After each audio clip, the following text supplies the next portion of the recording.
बेलगाम हो गए हैं स्वामी प्रसाद मौर्य। स्वामी का जहरुगलना लगातार जारी। पहले रामचरितमानस और अब संतों पर दिया विवादित बयान। संतों महंतों को बता दिया भेड़िया।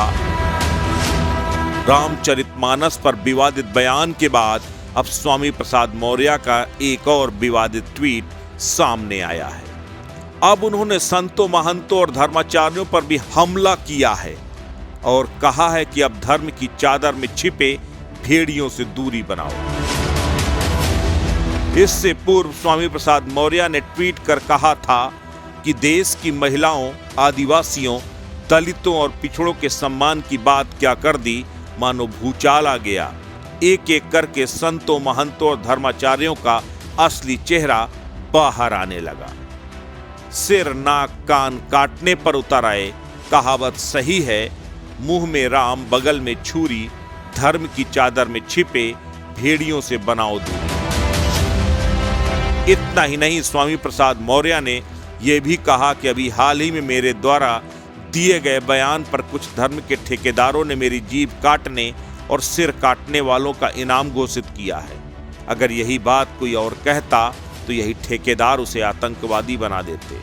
किंतु अब इन संतों और महंतों, धर्माचार्यों और जाति विशेष लोगों को क्या कहा जाए, आतंकवादी, महाशैतान या जल्लाद?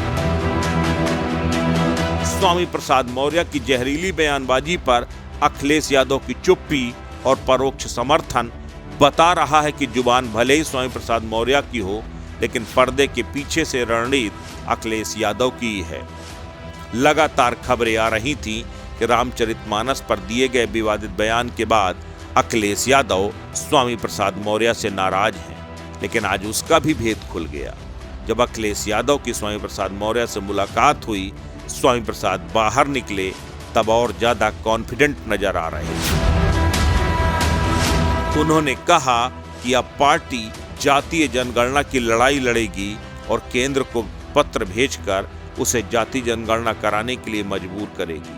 अखिलेश यादव ने यह भी कहा कि मैंने स्वामी प्रसाद मौर्य को जातीय जनगणना आंदोलन को तेज करने के निर्देश दिए हैं। सीधे तौर पर अखिलेश ने बता दिया, स्वामी प्रसाद मौर्य ने जो कहा, जो किया, उसमें उनका समर्थन। को शूद्र, दलित को शूद्र मानते हैं। बीजेपी के लोग हम सबको शूद्र मानते हैं। उनको ये तकलीफ है कि हम उनके धार्मिक स्थान पे क्यों जा रहे हैं, गुरु संत लोगों से आशीर्वाद लेने के लिए। भाजपा आई, इन्होंने भेजा और कोई प्रशासन का, पुलिस का अधिकारी नहीं था। रात में हटा दीजिएगा। और जितनी पुलिस प्रशासन थी सब रात में हटा दी। याद रखे बीजेपी के लोग, समय बदलता है, समय बदलेगा तो उन्हें भी पता लग जाएगा कि इसी तरह की व्यवस्था उनके लिए होती है।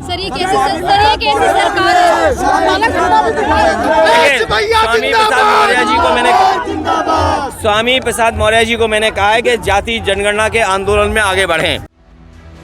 दरअसल नफा नुकसान को समझकर ही अखिलेश यादव अब स्वामी प्रसाद मौर्य के साथ खड़े नजर आ रहे हैं, क्योंकि उन्हें लगता है कि रामचरितमानस पर चोट कर दलितों और पिछड़ों का वोट बैंक अपने साथ कर सकते हैं। समाचार स्टेट के लिए मोना पांडे की रिपोर्ट।